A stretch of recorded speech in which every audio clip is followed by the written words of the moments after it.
Have a good beginning. Uh, so let me and these people, they have attended, all these participants have attended the current Jigyasa program. Am I right? Yes, Okay. So thank you all for joining us. Um, I am going to take a series of lectures. This is the first one, and we need to be a little patient because um, it is not easy to conceptualize varieties of terms that we'll be using. Um, these terms are highly conceptual and scientific. They need to be ingrained um, both using the vocabulary of Vedanta as well as vocabulary of modern science. So we are going to talk today about Bhagavat Sankhya. What is Bhagavat Sankhya? Before I share my PPT, I would like to tell all of you that just like the world is interested to know the basic building block of this universe and related questions like origin of life and so forth, Vedanta also deals these topics comprehensively. But in Vedanta, the whole idea is everything that exists, everything that exists as a whole is the absolute truth. That means anything that I think, me, mine, and beyond me and mine, everything that exists, and according to my worldview, that may not exist, anything that is comprehensible, not comprehensible, anything that is knowable, not knowable, everything is included in the absolute truth. So, like, the set theoretic concept of universal set. In a universal set, everything possible must be there.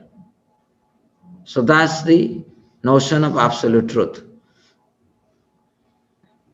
So what is Bhagavat Sankhya? Bhagavat Sankhya connects everything to this whole idea of the absolute truth, that which in colloquial term we may say universal set, as a relation. So relation is very, very prominent and significant idea in Bhagavat Sankhya. Once I figure out what is the absolute truth, then every element within that big basket, universal set, is a relation not only to the big basket, but also a relation to all the elements in that big basket. So let us start. I think let me first uh,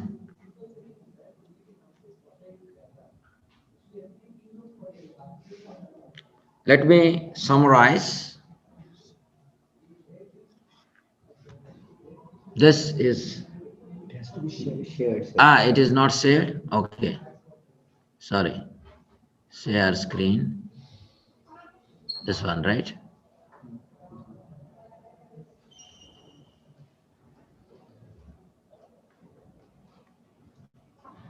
I hope all of you are able to see the screen.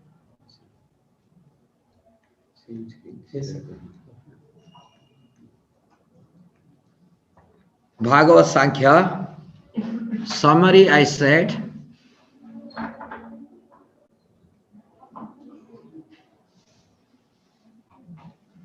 This is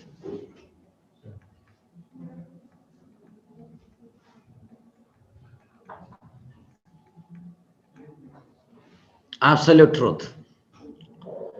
In this absolute truth,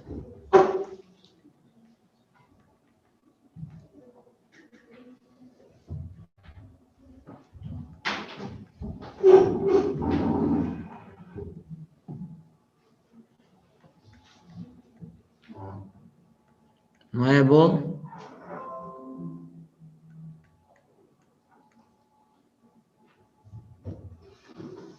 unknowable,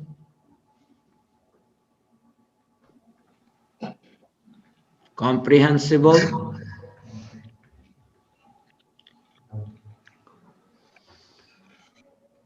incomprehensible,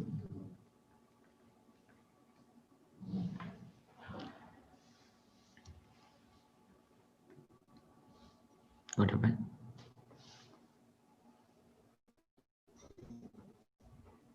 कैसे चला गया? Can you please share screen again? But why this went away? Conceivable,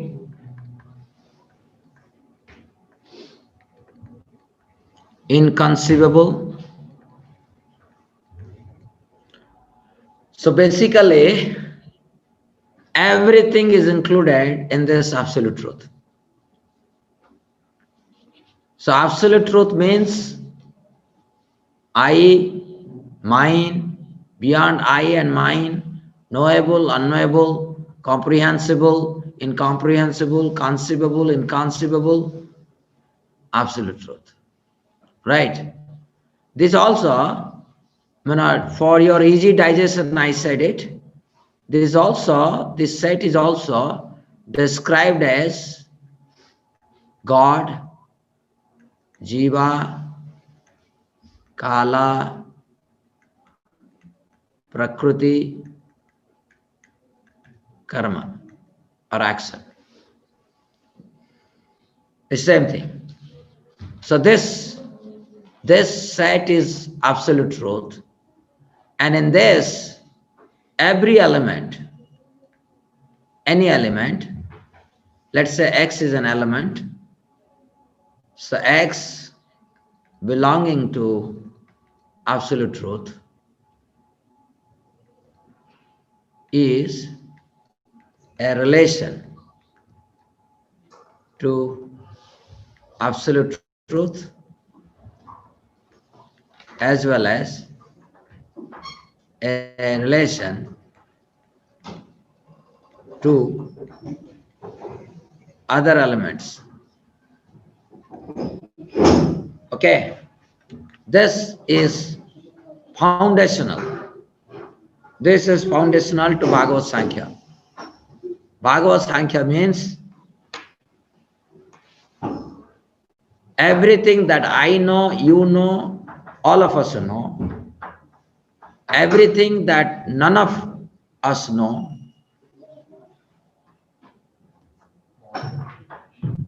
conceivable, inconceivable, comprehensible, incomprehensible, knowable, unknowable, everything is included in absolute truth.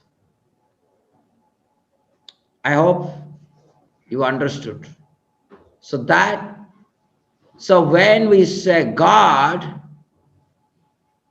God can be element of the absolute truth. Okay? But when I say absolute truth, then it includes me. Unfortunately, in today's world, we like to be a rival to God. That is all right. But you cannot be a rival to the absolute truth because you are part of it. Like, just giving an analogy, suppose you are an Indian, then you are obliged to follow the Indian constitution. So you cannot say that you are an Indian and you are a rival to India. It's not possible.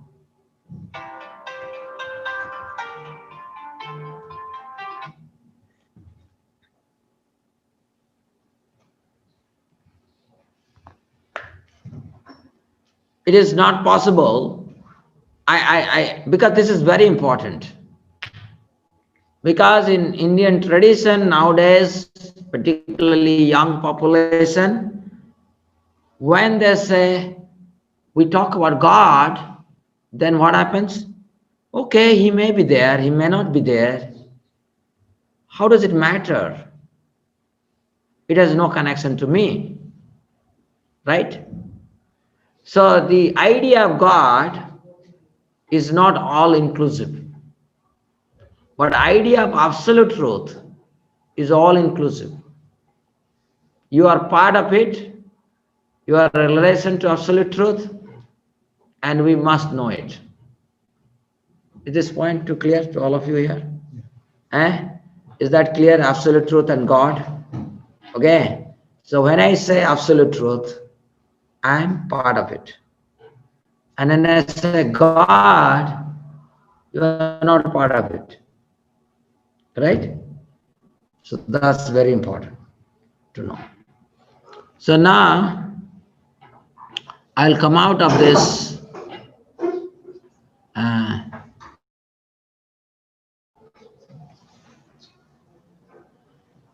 now I'll share my slide.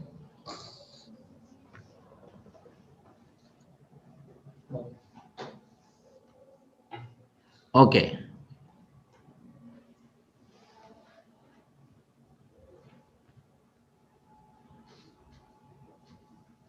All right. Okay. So today I'm going to introduce Bhagavat Sankhya. I'm not going to go detail into it. I'll remain still in periphery. If required, even I'm going to speak the same thing in the next session as well. Let us see how much we can progress. My motivation to share this wisdom of Gaudiya Vaishnava Vedanta is not to show that I know. Maybe I don't know anything. But what I am interested is that all those young people who are hearing, if you take interest in this, the current modern science will be greatly benefited. That is my main motivation.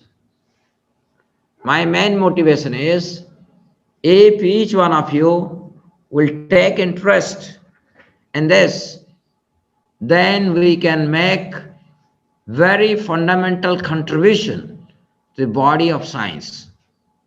So that is my only motivation. So you see, we all have a worldview. Each one of us, a rickshaw puller has his own worldview. A teacher has his or her own worldview.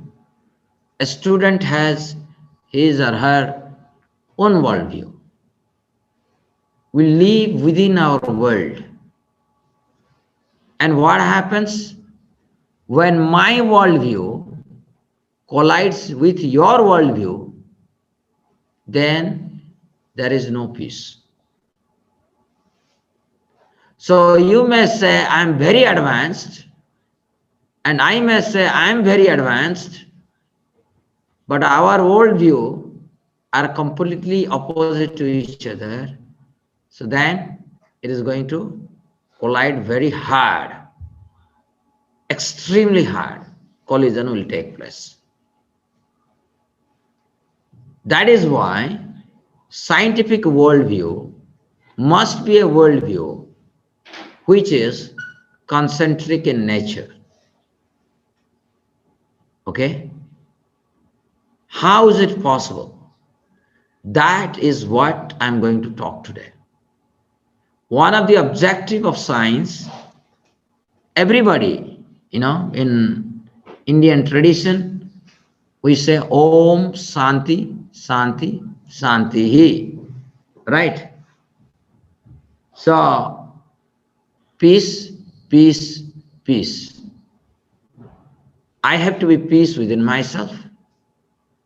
That means I am at peace with myself. Is that clear? Are you peace at yourself? Ask that question.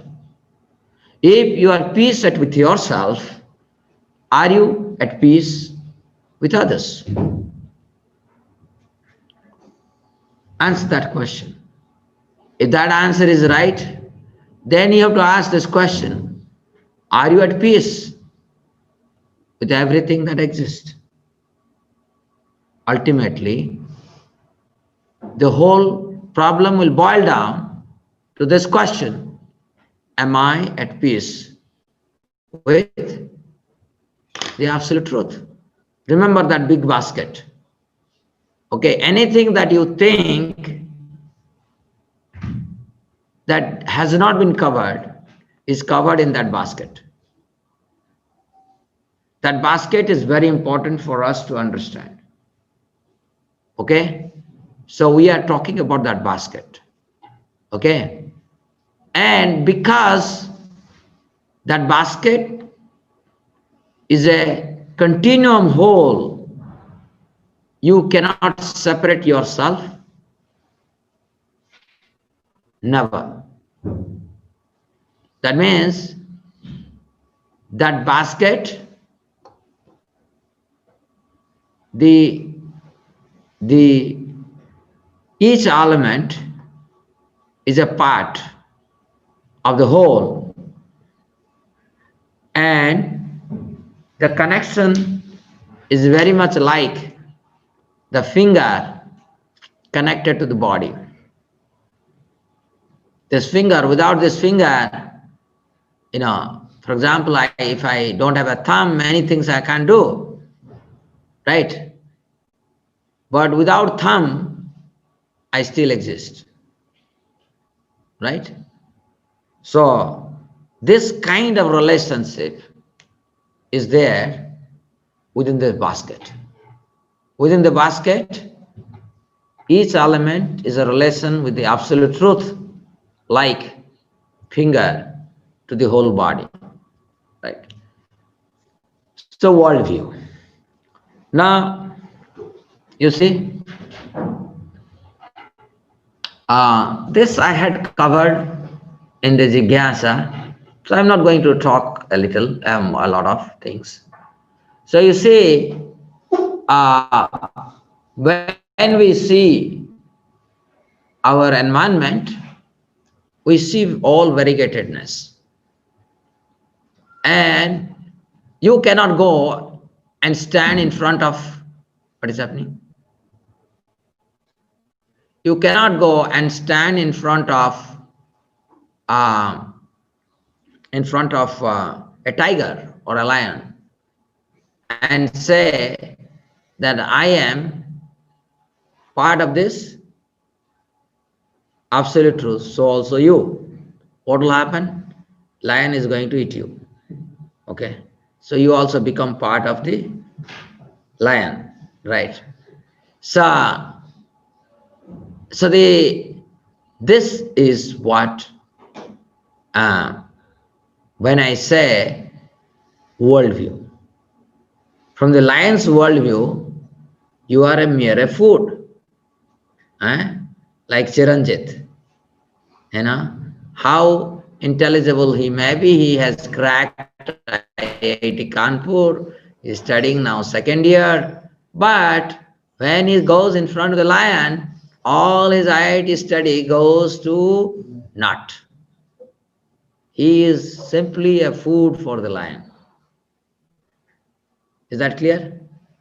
So that is why Chiranjit Roy will make always an attempt never to be in front of a lion. Right? So why? Because the lion's worldview and Chiranjit's worldview, they are not synchrony, they are not concentric circle. Right? So there is no peace. So when you see a lion, it is very nice to see a lion in the zoo, right? You know that it's a protected one. Lion is inside the cage. So then it is fine. So the worldview, you see all of these elements that you see, 8.4 million different species, each one of them, they have a worldview. But unfortunately, all these worldview are colliding with each other. Okay? And is that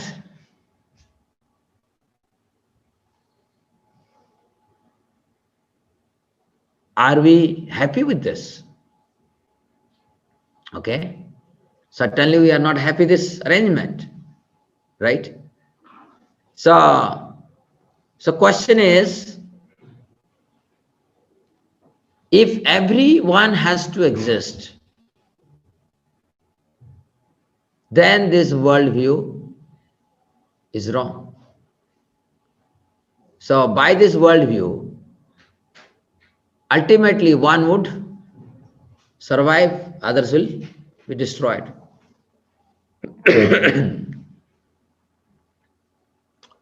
So the worldview would change only when we become inquisitive and ask questions.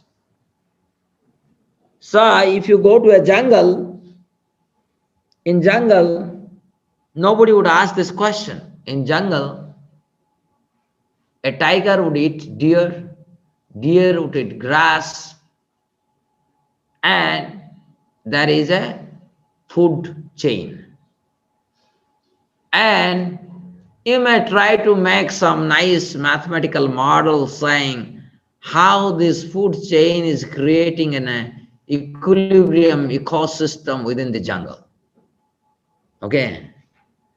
And then what happened? Suddenly, men entered into that ecosystem. What happened? The jungle and the jungle habitats were all destroyed.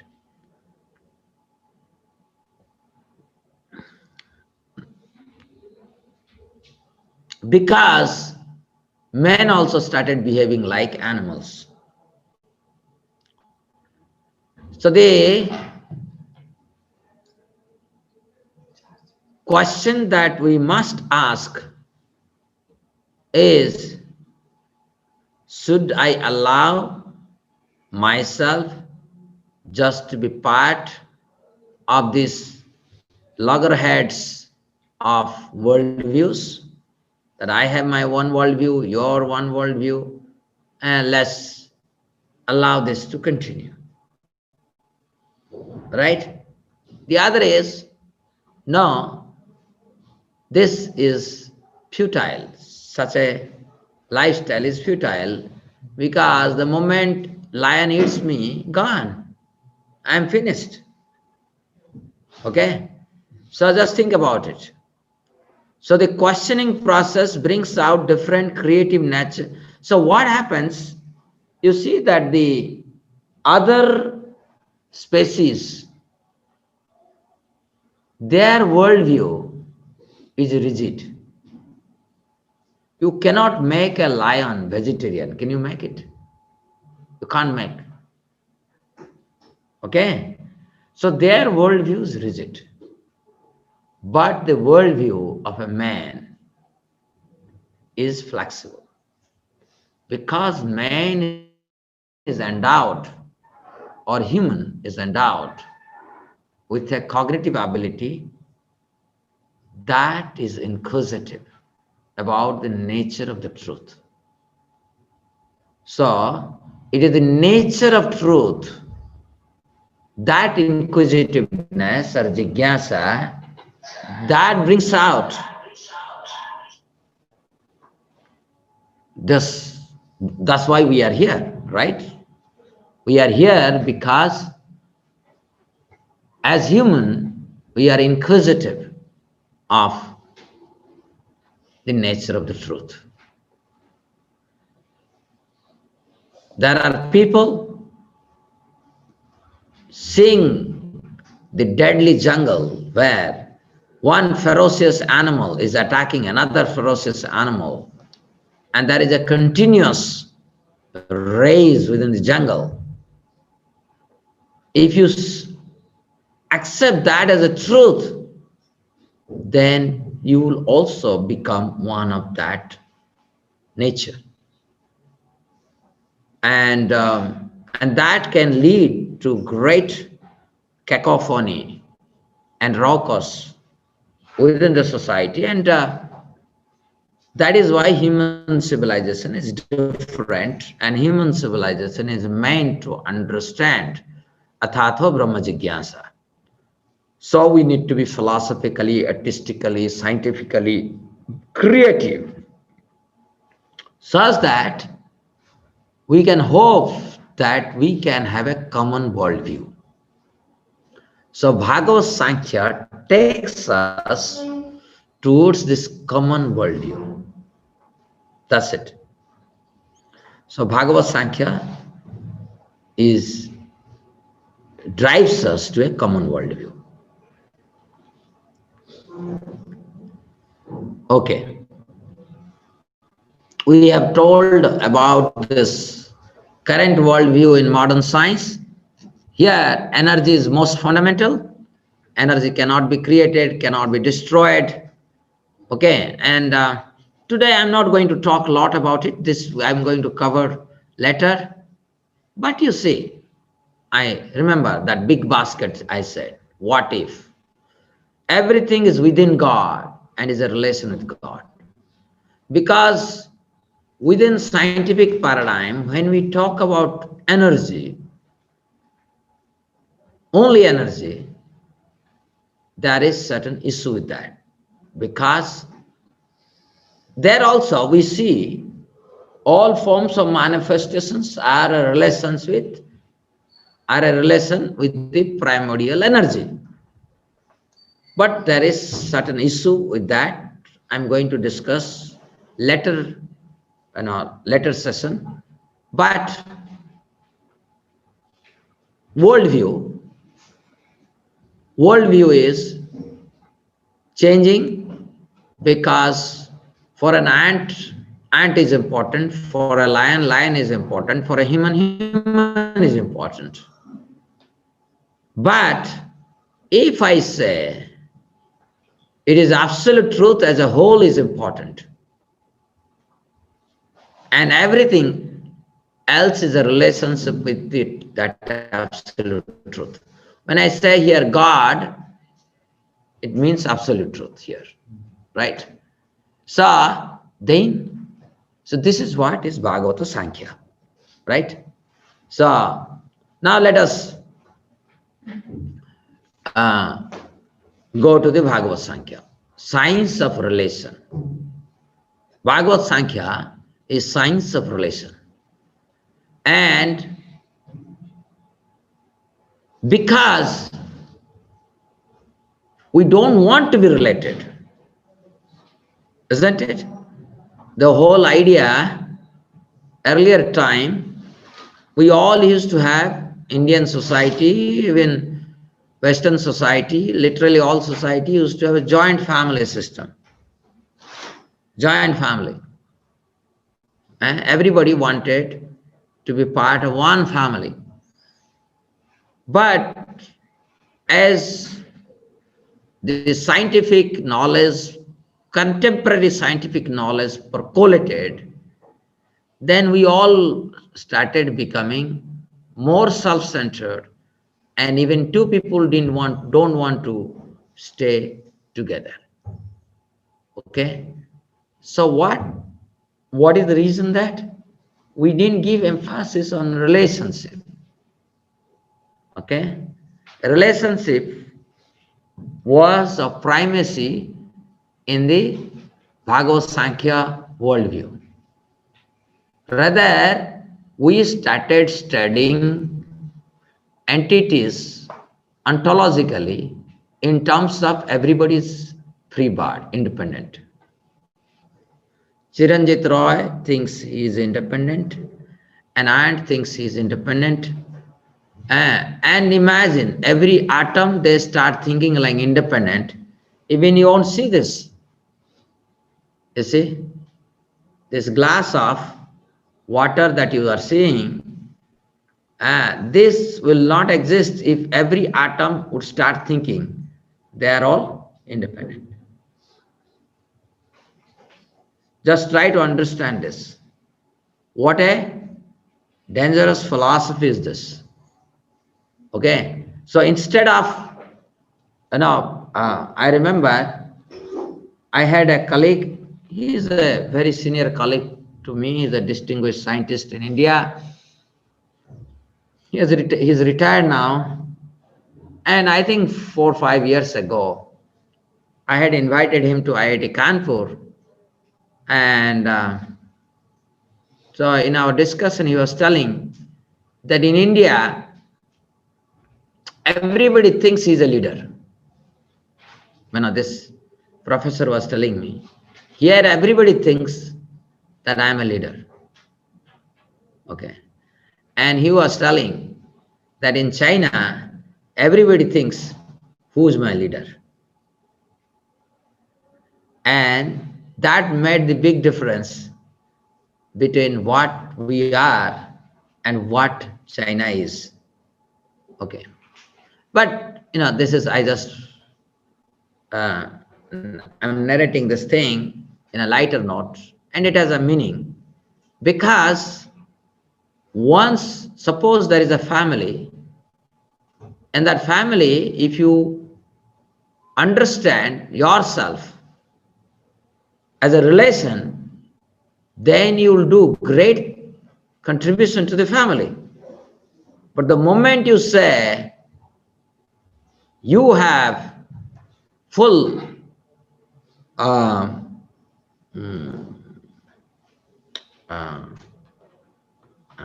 you have a complete independent existence in that family, that means what your desire, what your will only matters, others don't matter.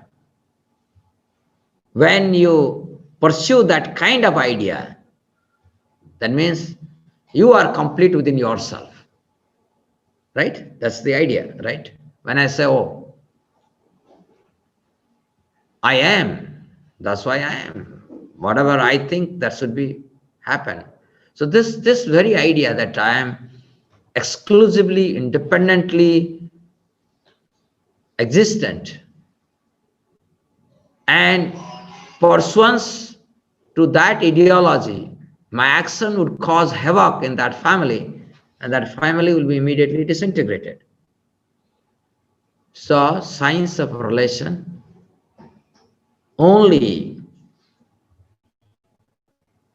this is the Vedantic theology by which in India we could save the Indian culture for a long time, but now it is in a disintegration.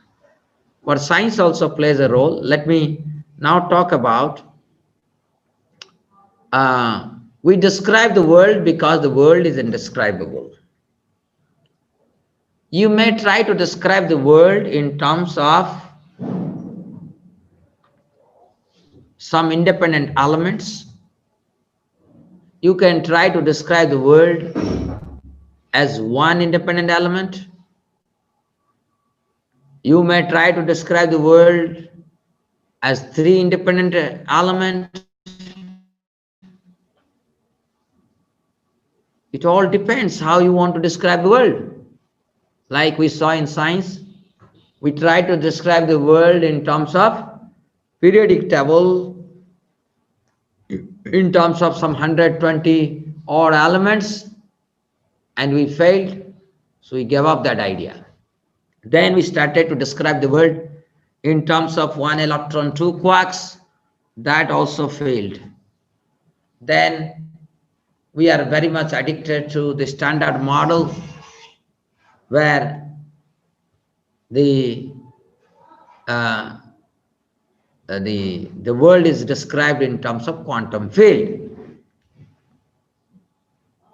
and so forth. This will go on, right? One idea will be killed because it is not able to explain observable data. A new idea will be conceived and the process goes on. This will continue. That is why the world is indescribable. But I have another take. Why the world is indescribable? I'll explain. World is indescribable because we are trying to describe the world in terms of elements that has independent ontology, not relational ontology. Like for example, we are thinking, what is meaning of that we can describe the world using periodic table? Anybody has meditated on that? All young boys here? We don't. When I say hydrogen, helium, nitrogen, oxygen, carbon, they constitute the world, means these are all independent truth. That means hydrogen is always existing. It is not created, it is there. That is an independent truth. So this is the problem. So what happened? We thought of an atom as an indivisible substance that constitutes the world. Then what happens about that atom? We are breaking that atom. Atom was broken through electron, neutron, proton, quark, and goes on. Right? So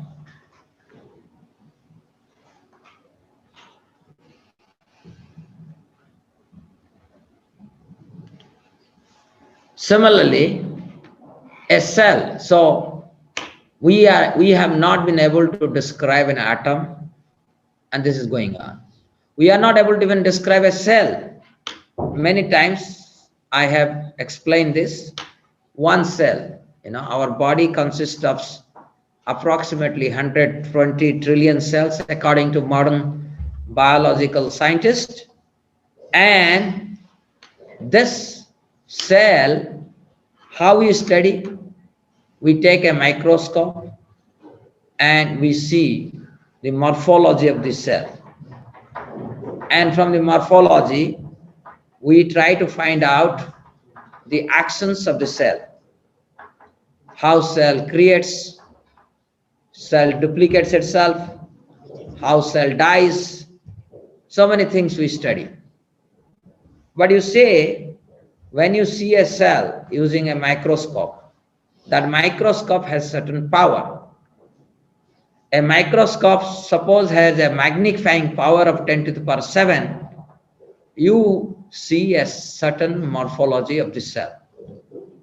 But that morphology completely changes if I'm going to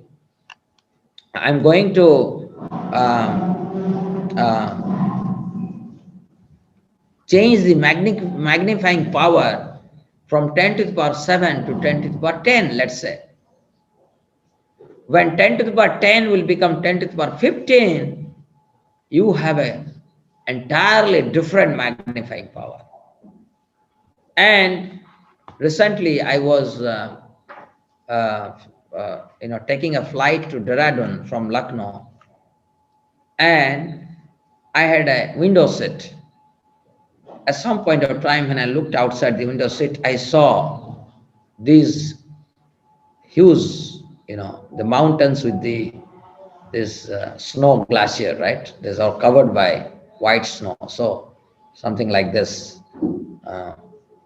and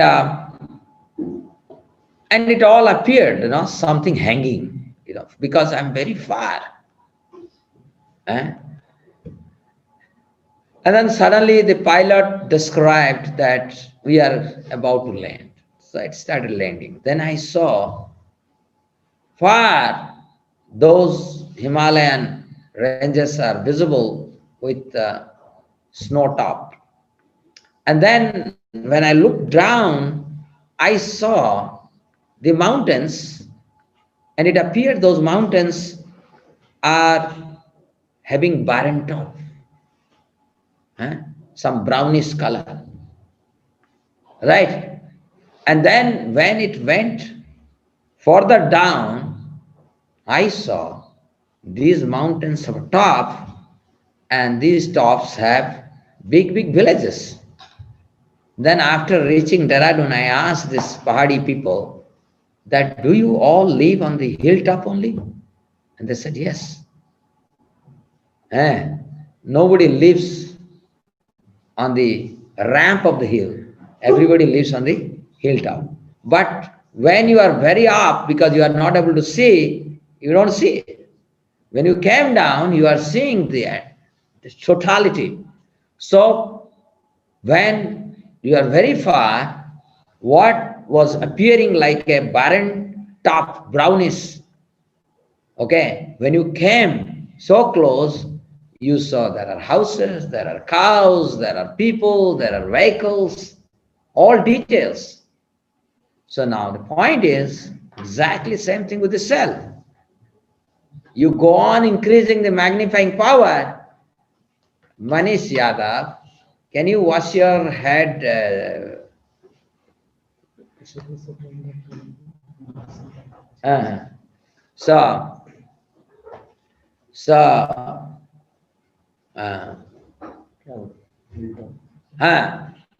it is exactly same thing with this cell. Try to understand. The cell is exactly like that. So what is that magnifying power after which the morphology of the cell would not change? Like, for example, if I am at the ground level, the morphology of the hilltop will not change because everything is clear. I can see every house, what is there, nothing to be seen further, right? So can somebody say, what is that magnifying power of the microscope by beyond which I will not see more than what I need to see? I don't think that we have reached that stage. Anyway, the cell has not been described because of this problem. Even we don't know what is the magnifying power, that if I go there, after that, this morphology is not going to change. We don't know this answer. Is that clear to all of you? Similarly, a cosmos. You will use a Hubble telescope with certain magnifying power of lens. You start increasing that magnifying power and go on and go on. Again, the same problem you will have.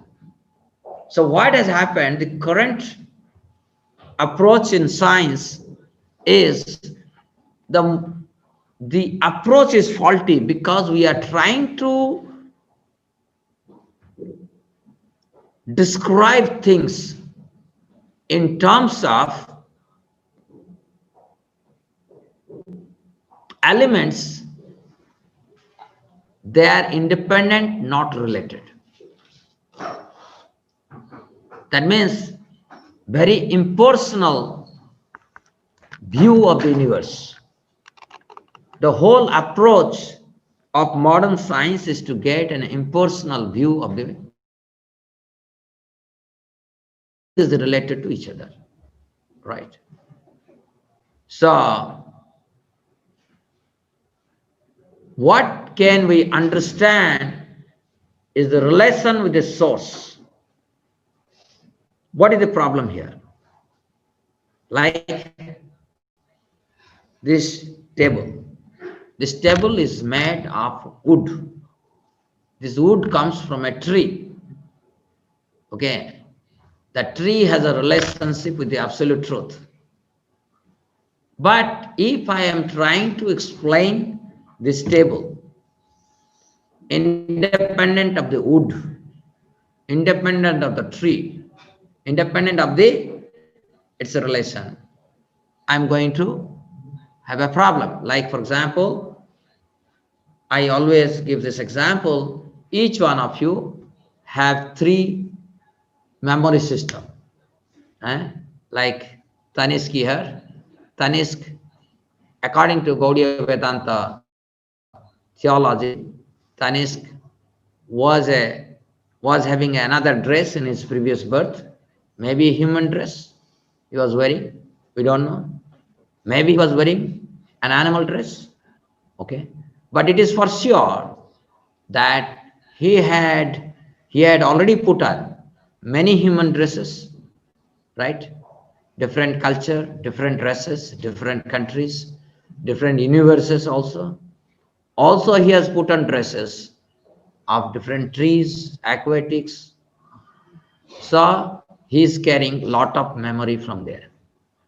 He is also carrying lot of memory, genealogical memory. He is born in a specific family. That family has a genealogical tree. So that memory also he is carrying. Right? Now, besides that, he also, normally in human civilization, we always most likely belong to a spiritual genealogical tree, right? Because we all are part of as a human society, we are a part of a specific system of questioning and answering, right? All our process of acquiring knowledge is based on questioning and answering.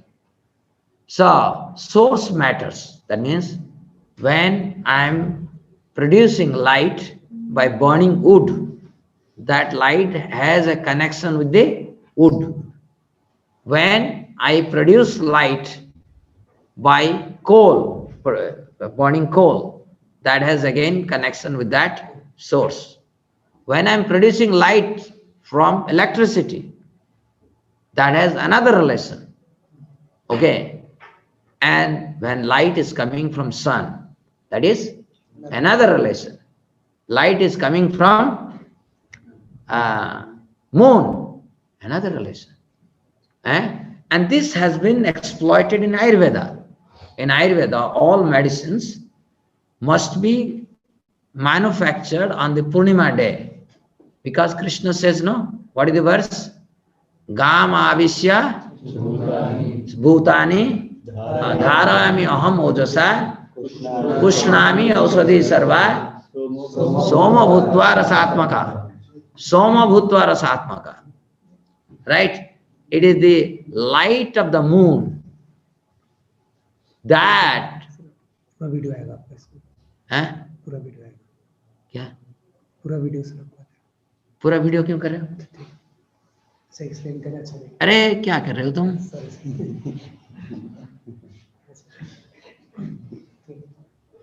Okay, he wanted.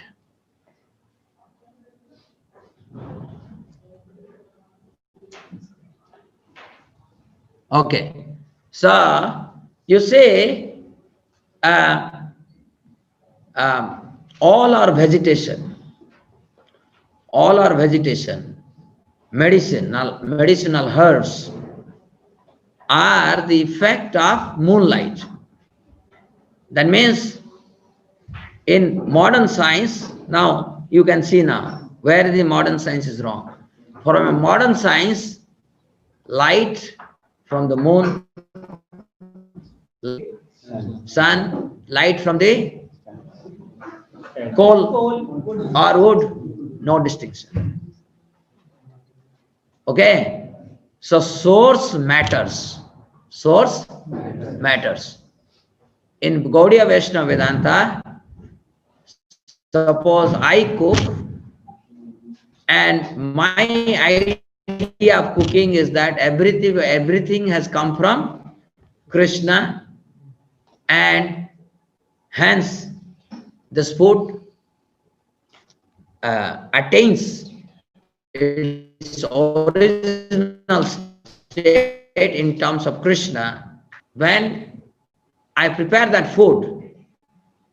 It is different than when you prepare a food thinking this is your right, this is your um, this is meant for your enjoyment. That food would be different. But in modern science cannot make any distinction. Is that clear? So are you able to see there is a distinction? Why modern science? There are a lot. I am going to discuss because there are so many things. We have to put all these things in some kind of uh, uh, book. But anyway, source matters. Why source matters? Because every element has a relationship with the source. Like, for example, my voice has a relationship with me. Yes or no? Eh? Like, for example, suppose there is cling, cling, cling, cling, cling, and you realize there is a phone. And each one of you, you are rushing, right? Now, suppose you are staying in our Gurukul boys, when phone bell rings, what happens? You are thinking, oh, it has come from my house. Everybody is thinking like that. And when you go there, you hear the voice, immediately you either are rejuvenated or you are disappointed. Completely changed. Why? It is not simply some voice. It is a relationship with your family members. So it's not simply a syntactic voice, some kind of syntactic energy. Are you able to follow? So this is what source matters. If on the other side, the phone, your mother is there, father is there, they make different sense to you. Your friend is there, another sense to you. Source matters from where that voice is coming. Right? If your friend says, what did you eat? And your mother says, what did you eat? Same word, same sentence, completely different thing. Am I right? So this point, these are the things that are missing in current science. We need to first of all update the idea of matter within current science to make it more plausible in terms of our living. So I don't know how long I spoke. It's already 12 o'clock, my friend is saying, and I have 22 slides and hardly I have covered 4 or 5 slides for this today. But that is how, but we don't have to worry. I think we have to go very slow because otherwise we will not, because what I have studied in 25 years, although I have not written anything on this subject, but it will take some time. So today we will only cover epilogue. Epilogue is source matters. Okay. And you see, Bhagavat Sankhya is described in Srimad Bhagavad Gita. In Srimad Bhagavad Gita, chapter 7, chapter 13, literally many chapters Krishna talks about the world, but chapter 7 and chapter 13, chapter 2, these are all highly literally entire Bhagavad Gita, you can say Bhagavat Sankhya. Then Srimad Bhagavatam, also the process of the relation and the relationship, the absolute truth is very clearly described. But in Srimad Bhagavatam, chapter 2, um, canto 2, sorry. In Srimad Bhagavatam, we have 12 cantos. So canto 2, canto 3, canto 11. These are canto 5 and literally canto 11. So these are the things where Bhagavat Sankhya has been described in a very, very detailed manner. So today I'm going to talk a very little portion of Bhagavad Gita. And first, let me first read out the verses. 7.2, where Lord Krishna is telling to Arjuna, I shall now declare unto you in full this knowledge, both phenomenal and numinous. This being known, nothing further shall remain for you to know. So what is phenomenal? What is noumenal? Probably majority of you don't understand. I'm going to explain that. But just to explain what is phenomena and phenomena is your own experience. And noumena, how do you get that experience? Or what causes that experience? Okay? How do you get that experience? Or what causes that experience? Okay? Why I have certain, suppose I lose my near and dear one, okay? I may become very happy. Not happy? There are many people that become happy. You don't know this? I was in 1998, I was in Nava. You know Nava? Nava is a small city of Punjab near Patiala. Okay. And so we were preaching there, and Sukhdev Maharaj, me, and we came from that place, some around 30-40 devotees. We came here and we did Govardhan Parikrama like we did a few days ago here. So there is a Punjabi old lady. I saw she's dancing. Even Sukhdev Maharaj used to dance. When he dances, he's very thin, Sukhdev Maharaj. And when he dances, his head normally touches this roof, right? But this lady is very skinny lady. She also was dancing and touching the roof. I said, Mataji, क्या हो रहा है आपका साथ? आपकी energy इतना क्यों है? Then he told, बेटा बोलो मत. मैं इधर जितना खुश हूं ना, घर जाता हूं बहुत दुखी हो जाता हूं. क्या हो गया आपका? कोई नहीं है क्या? बेटा अरे सब है, मगर वो चाहते हैं कि मैं कितना जल्दी मर जाऊं. क्यों ना? वो चाहते हैं कि मेरा संपत्ति सब वो ले जाए. वो सोचते हैं कि मैं शायद ये सब संपत्ति भगवान कृष्ण को दे दूंगा. ऐसे डर रहे हैं और वो चाह रहे हैं कि मैं मर जाऊं. So you see that same death can cause happiness to some people and distress to other people. Same event. So don't say that losing near and dear one only would cause distress. No. There are many, in the leaders who are dreaming to become prime minister. What they are thinking? If that fellow dies,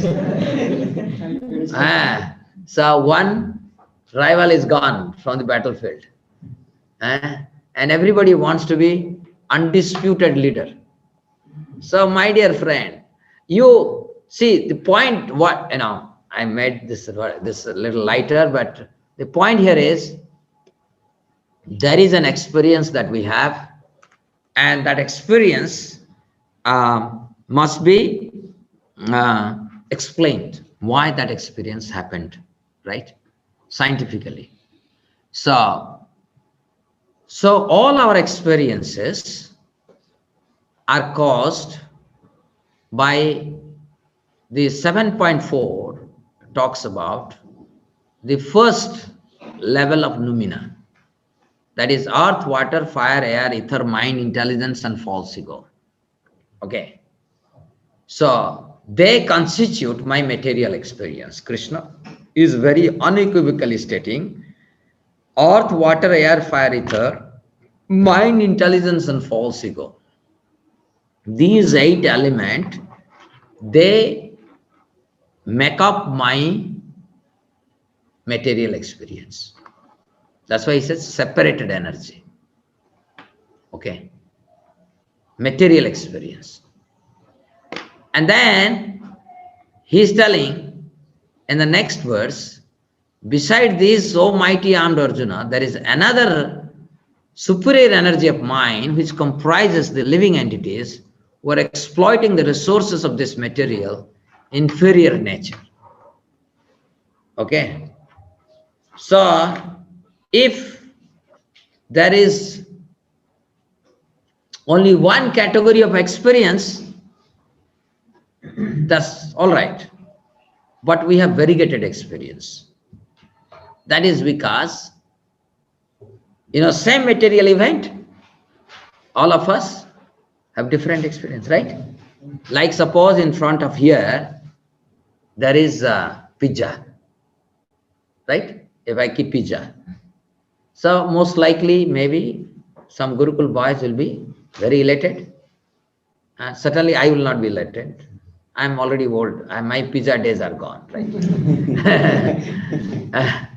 So the point here is Krishna is telling why the same material energy, but creating different experience in different people, right? So that cannot be explained unless you put in you bring in another element that is called jiva. So we have 8 elements, and the 9th element is jiva. So that would explain. But that also would not explain many other things. That's why Krishna ultimately said, O conqueror of wealth, there is no truth superior to me. Everything rests upon me as poles are strong on a thread. In 7.6, I didn't give. 7.6, Krishna is saying that he is the master of both. He is the master of both material energy and spiritual energy. That is the 7.6, which I have not written. Now, summarize. See, I'm going to describe these things even more details, and you have to be patient with me because this is a course, and our Prem Kishore Prabhu wants all the young brains should know this science very well. Who knows, one of you will change the discourse of science as prevailing in this currently. So phenomenon noumena. Phenomenon is a thing as it appears to and is constructed by the mind. This is the definition. Whereas noumena, as distinguished from a noumenon or thing in itself. So noumena means the absolute experience. Phenomena is relative experience. That way you can look at it. One is relative experience, the other is absolute experience. Okay, that means the experience beyond which there is you cannot go beyond that. So that's the point. So the perceptual world is called phenomenal world that can be explained by different level of noumena. First level of noumena are 8 elements according to Krishna. Second level of noumena, 8 elements plus spiritual self. And third level is the ultimate level. And what is that third level? You remember the first I made that big basket? Okay. So that big basket that I made, universal set, that is the third level. Okay. And we are going to discuss this in details. I still would cover, I think, this two. Yeah, three. Prem Kishore Prabhu, can I cover 3 slides? Yes, Prabhu, we can do. Uh, Actually, we wanted to. A lot of people wanted to ask questions, so probably can we cover it in next 5 to 7 minutes? This will be, I will cover it as soon as possible, because again Right, I will right. revisit it. Yes, yes, yes. Please, please. So knowledge and experience. You see that? Knowledge and experience, right? Without experience, knowledge has no basis. Okay.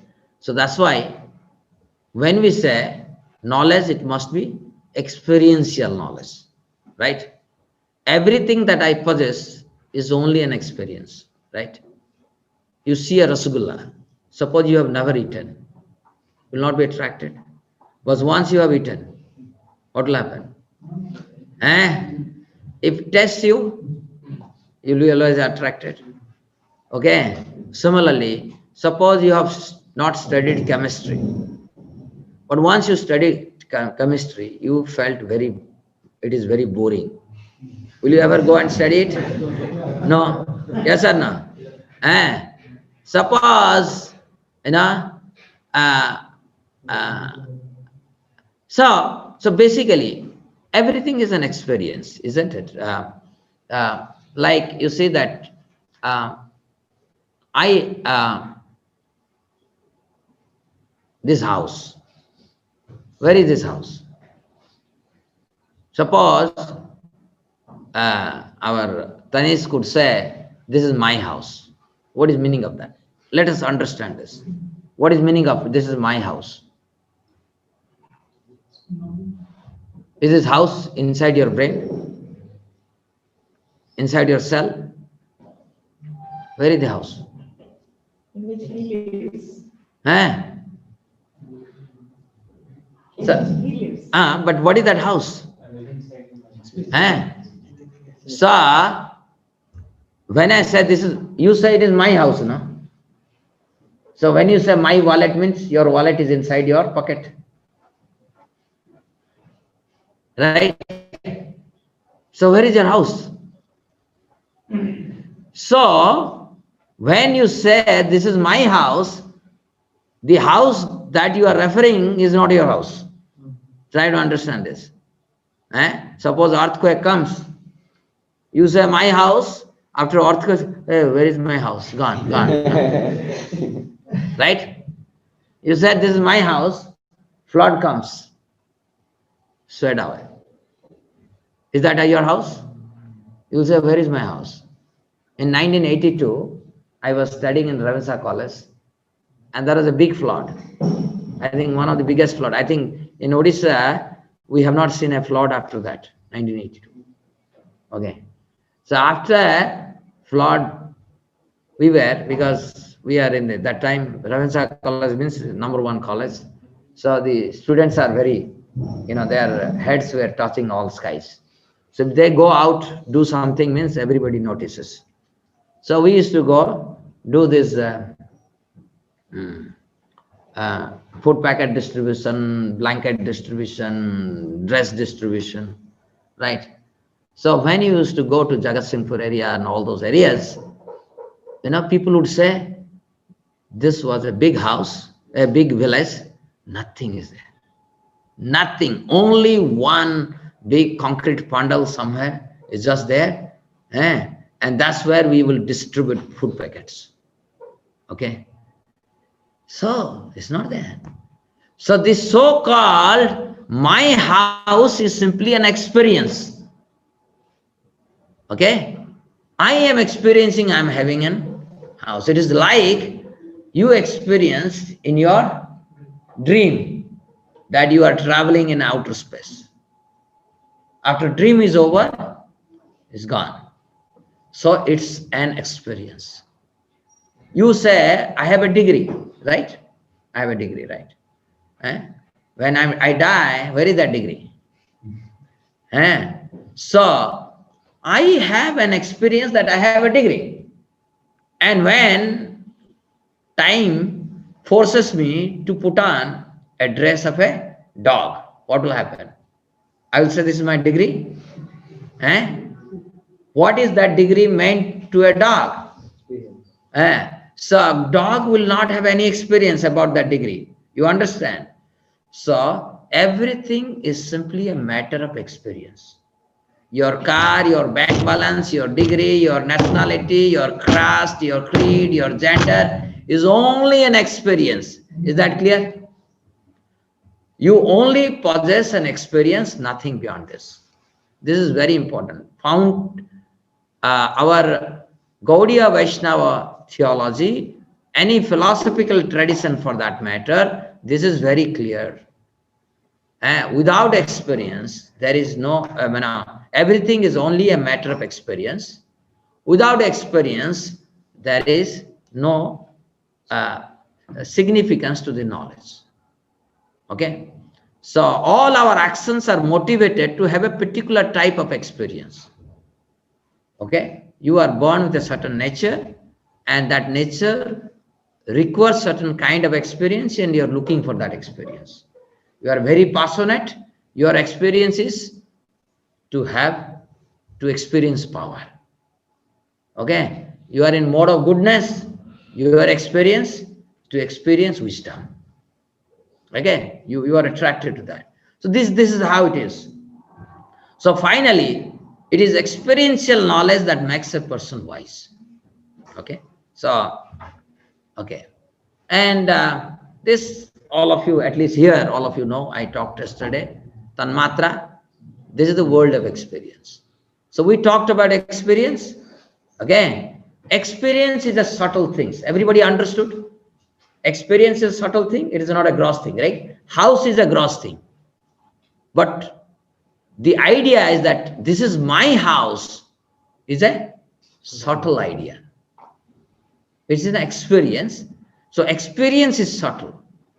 Okay. So when we may talk about this gross object in terms of plane, train, house, bungalow, mall, school, lab, universities, villages, cities, nature, hill, fall, and whatnot. We may talk about it, but all these things are the constituent of all this gross experience is the 5 subtle experiences. What are those subtle experiences? Sound, touch, form, taste, and smell. You tell me one object, you said that will give me a different experience than this. Think about it. I'm giving you, all of you, giving 1 minute. Prem Kishore Prabhu, if people are putting in the chat window, please, let me know. Right? Yes. So tell me, you have an experience, but that experience is not within this 5 tanmatras. Let me tell you, because many of you don't know. Tan means subtle. Tan means subtle. Matra means element. Subtle element, tanmatra. Okay. And these are all 5 elements. Right? Sound, touch, form, taste, and smell. These are 5 subtle elements. Whatever. Suppose you say you enjoyed the rasgulla. You have experience. What is that experience? It will come in taste. Right? So now you tell me certain experience that is not in this. So there are few responses coming. Somebody said happiness, dreams, and feeling. See, that happiness can be result of a music, then it is sound. That happiness can be result of a touch, like a friendly embrace or a sexual embrace. Touch. It can be happiness because you saw a movie form. That happiness can be based on eating a rasgulla taste, right? And that happiness also can come from, having nice, what is that called? Scent, right? Perfume. So Yeah. So yes, another words are coming: hallucination, death, and thinking, emotions. yeah. So okay. So when I think, what I think, I'll think only this five things. The subject matter of thinking. You think what you think, right? You think. Suppose I'm thinking of a music related to sound. Okay. I'm thinking of beautiful mountain, again form. What you are thinking? Your thinking will be again of these five things only. Okay. So I think you will not. But we are now talking about only material world, my dear friend. So don't bring it now in anything spiritual or divine. We will talk that later. But any other? Dreams. Eh? Dream is also same thing. Awake state, dream state, you only, that is what I'm saying. In dream, you are talking to someone, you are touching someone, you are eating someone. Yeah, exactly. So, yes, that's Mataji is saying is very nice point. In a dream, you saw that you are being chased by a lion, eh, and finally you are frightened by the form of the lion, right? Or sound of the roar, right? Roaring of the lion, right? Light. Eh? Light. Light. What is it light? Light. Sir. Light means it's all form. Light means form. Okay, light and form. This point will come little later. Yeah, yeah. Other words are coming: love and gratitude, or Ah, somebody disturbs you, like that. okay, okay. So, so what we are. Okay, somebody is saying death. Okay, so what is death? What is death? Leaving body. Eh? Leaving The body. experience of losing form. Yeah, experience of losing form. You experience losing all these things. Cessation of all this. Eh? Ultimately, and what is the process of death is also explained in the what is it called in Shastra, that you first lose your smell and taste. You know that in COVID, people would ask you, do you have a smell or do you have a taste? No. If you don't have this taste and smell, then you are likely COVID.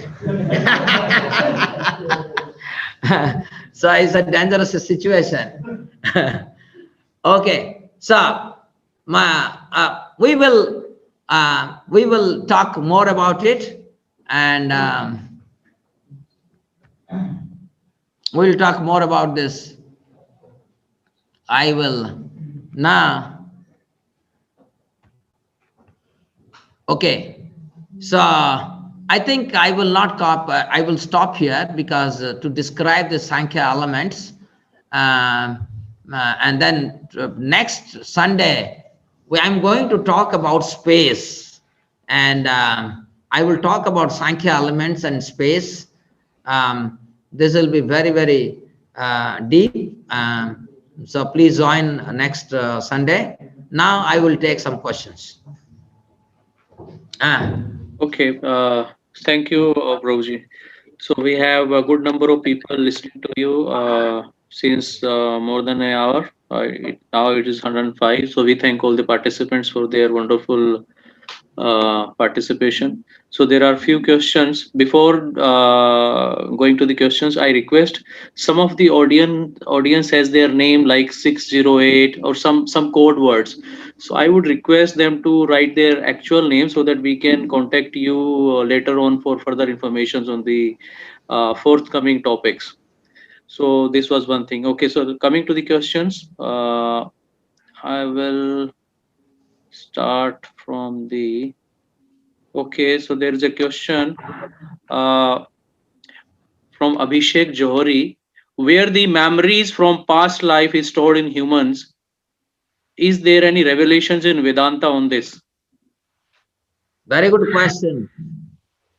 You don't have to go to even Vedanta. You say, you have, can you repeat the question again? Yes, I am repeating. Mm, just a minute. I'm just going back to the question again. Yeah. Where the memories from past lives is stored in human. In Is mind. there, yeah, is there any revelations in Vedanta on this? Okay. In mind. Yes, yes, Yes. yes, yes, yes. Um, in third canto, I think 30th chapter, Lord Kapila tells uh, to his mother that by the influence of time, a soul is carried by the semen of the father and placed in the womb of the mother, uh, uh, and then the whole process of evolution is explained. Um, and then there is a reference where it says that at the time of mm, death, the gross body perishes, but subtle body stays with the soul. And it is the subtle body consisting of mind, intelligence, false ego that carries the soul from one gross body to another gross body. That means our father and mother, they do not even give us the subtle body. They give us the gross body. So that is why you will see in currently many parents, they have a lot of difficulty in handling their own children because most of us don't know the science of subtle elements. We are so habituated to gross elements, we have very little knowledge about subtle elements, and hence we are not good at rearing our own children or own kid. Okay, because the as father and mother, we don't give the subtle body to our children. Subtle body is coming, subtle body is permanent, it is there with you since the time immemorial. Subtle body we always carry. We only give the gross body. And that is why you see when somebody comes and sees you and says, Ari, your nose looks like your nani or nana or dada or dadi, right? Your face looks like that. No. So you will see that genealogically you have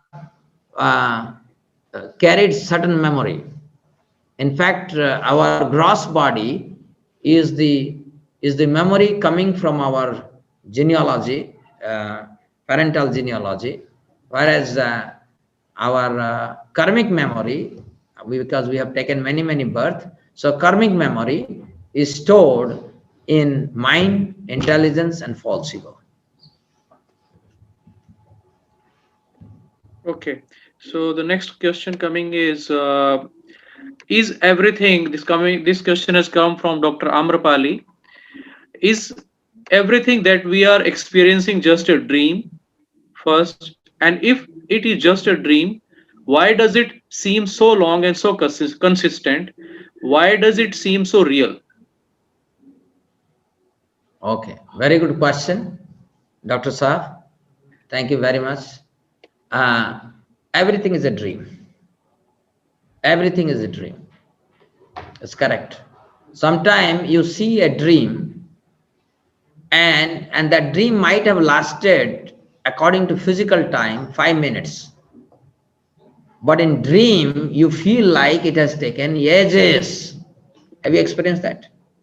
How many of you experienced dream? It looks like so many ages has gone, and your suffering is not ending, and finally you realize, the dream period in your physical time may be very few minutes, but it is very, very long in terms of. So it is not necessarily that dreams are very short. The experience of dream can be very, very long. And now point is that your question is that if everything is just like dream, so what is your dream? Dream is that you are a doctor. And being a doctor, you think that you are a doctor. You have studied more than many others, those who have studied. And you have a certain worldview based on your study. And this would only last until this gross body lasts upon you. And many cases, you see, I give these two fascinating examples. One is Margaret Thatcher, the other is Ronald Reagan. When I was studying in Ravensa College, that time, Ronald Reagan was the President of America, and Margaret Thatcher was the Prime Minister of UK. And these two were number one and number two powerful personalities of the world. Okay? But you know what happened to Margaret Thatcher? She suffered from dementia, and she could not even realize that her own husband has already died. So you can, even if you are a prime minister, once upon a time you are so powerful, at some point of time, it's a dream. Like somebody has already become powerful, after he loses that prime minister position, that immediately becomes a dream. And worse happens when you forget that you are also once upon a time a prime minister. Same thing happened to Ronald Reagan. He suffered from Alzheimer, and he was not even aware later that his name is Ronald Reagan. So, and they had, these two examples I give, you don't have to die. You don't have to die to realize it's all a dream. And only in death you will realize that they are all dream. Yes, they are certainly dream. Once you die, all that you built the castles around yourself, they all break down. I would give a very nice example of this question, dream. There is an analogy by Lord Brahma when he offered prayer to Krishna, and he talked about rope and snake. I don't know how many of you are fearful of snake. How many of you? Raise your hand. Who is not fearful of snake? Everybody is fearful, but you didn't raise your hand? As you have not experienced. So you should say that I have no experience of what is a snake is. Next time you take him near the snake. Kunal. Okay. I have many encounters in snake. I have lot of dream about snake, and I have very good dream about snake also. So, but in a snake is very frightening because it can bite you for no reason, right? And if snake bites, you know that, no? Because I have been once bitten by I'm not bitten by a snake. I'm bitten by a scorpion. You know scorpion? And I was bitten by a small white scorpion. They are very poisonous. Okay?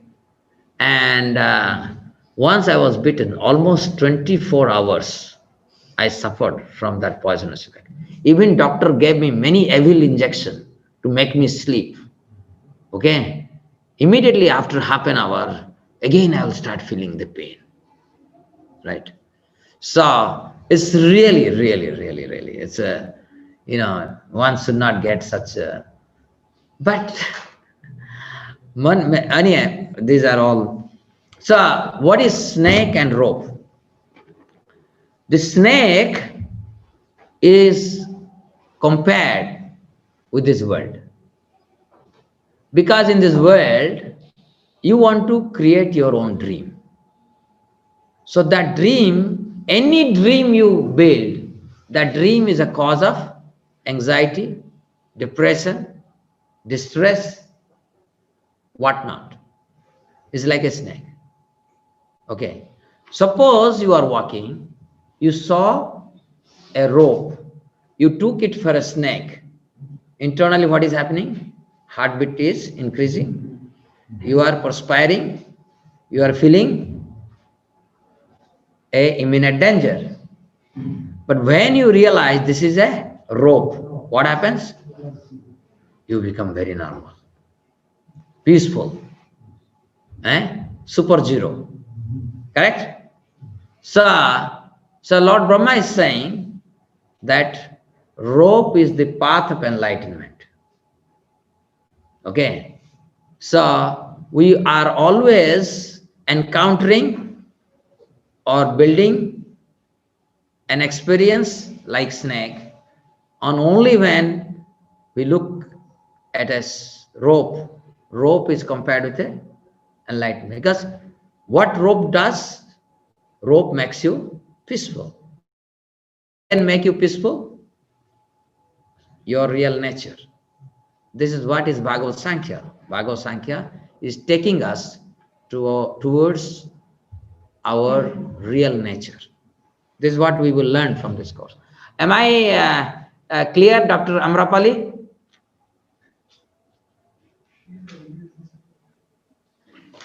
So we have actually muted all the participants. They are. He has given answer. He has given. He said, "Thank you." So very much there are a lot of questions coming on dream, because probably this is something like a revolutionary idea that whatever we are experiencing is a dream. So a lot of questions are probably you may have to discuss it in the next class also. One question is repeatedly coming from Laxmidhar Rao, and he's asking, can you please define science and scientific method? Very good question, Lakshmi Narasimha Garu. I actually said that science means understanding the absolute truth in terms of relation. I explained what is absolute truth. Absolute truth is that big basket in which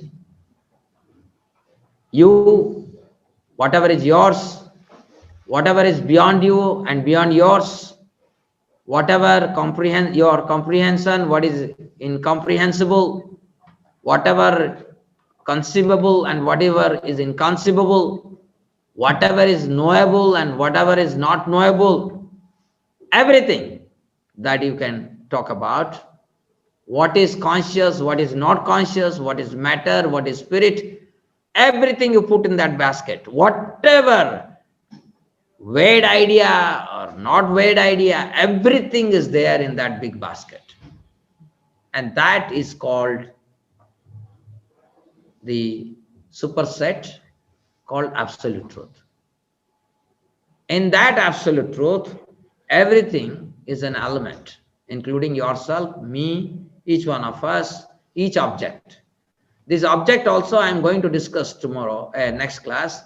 What is an object? I'm going to discuss that. But what is science? Science is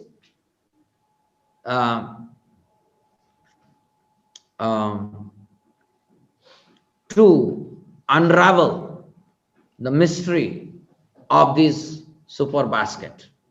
What is there inside that basket, right? And what is the scientific method? Scientific method is to understand the relation of one element with another element, one element with a superset.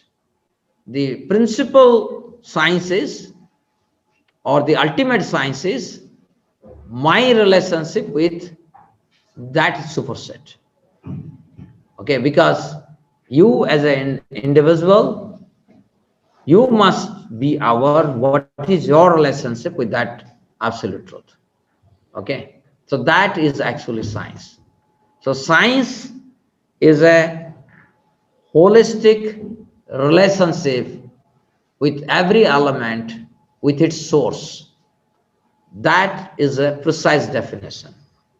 Holistic relationship of an element with its source. That is science.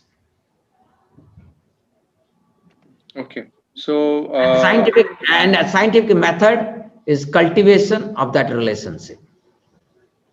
yes, Scientific cultivation of that relationship. yes, scientific cultivation of that relationship, right? So another question is death is also a dream? Death is also dream. Very good question. Yes, death is a dream. It's simply a change of dress. You never perish. You never perish. It's simply a change of dress. And not only complete dress, only gross dress. You still carry the same mind, same intelligence, same false ego. Only dress is changing. Yes. Okay, I think we have time already. It is 12:45. We can take further questions next time when we start the lecture. So today we can stop here, and I would request audience to please uh, give their exact actual names, because somewhere some code words are mentioned, so then it will be easy for us to identify who have attended, and so that the information can be passed on clearly. And so next time also 11 o'clock. Somebody has said universal truth is death. No, sir. Death is not universal truth. Death and birth are illusion. It is like dream. Dream is not truth. Dream is hallucination. So this is very important. Death is not ultimate truth. No. Death is not ultimate truth. It is, death is a hallucination. It's a dream. Dream is a hallucination. Yeah. So what is truth? That is what we will start. Next class, please join. We'll start with what is truth. Yeah. Okay, so thank you very much, Professor Behera, for the wonderful explanation and uh, answering a lot of questions. So I thank all the participants also. So tomorrow you will all get. Also, we want to make a one single WhatsApp group, because there are three WhatsApp group. So we all will be requesting you to join one single WhatsApp group, so that all the informations can come in one go only. And also, please give a feedback to the today's session. Also, you'll get the link. Hare Krishna. Thank you. Thank you, Mr. Prabhu. Thank all the participants for being present throughout the class. It is very rare for people to, instead of watching a movie, hearing Bhagavat Sankhya is very rare. So you are all very special, very intelligent people. So I thank each one of you from the core of my heart. Lord bless all of you. Hare Krishna. Hare Krishna. Thank you. Thank you all. Thank you, sir.